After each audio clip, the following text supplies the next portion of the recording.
চলে এসছে নতুন কিছু নিয়ে। এক হাতে সোনামা কোলে আর আর হাত দিয়ে আমি সেভ করে যাচ্ছি। দেখুন একটু সমস্যা হয়, বাট অ্যাকচুয়ালি এখন অভ্যাস হয়ে গেছে এগুলো না। আর সবচেয়ে বড় ব্যাপার, সোনামা আমার কাছে ছাড়া কারো কাছে থাকে না, তো আমি অফিস থেকে এসে সোনামাকে নিয়ে রেখে দিই, তার ফাঁকে কাজগুলো সব সেরে নিই। সোনামা হাত দেয় না। ওই দাদা ভাই দেখো কি করছে, দাদা ভাই দেখো কি বলছে।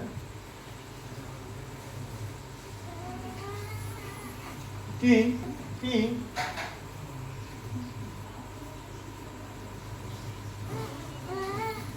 বাপরে, মুছে না এগুলো, তার দাড়ি কাটতে হবে না তো, গরু চোর লাগবে বাবাকে।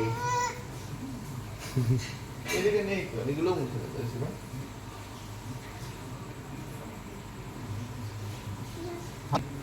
সবাই করতে পারে না।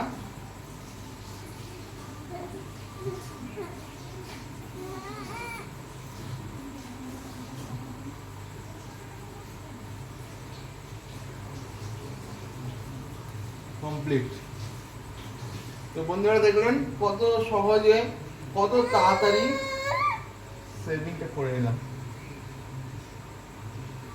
বন্ধু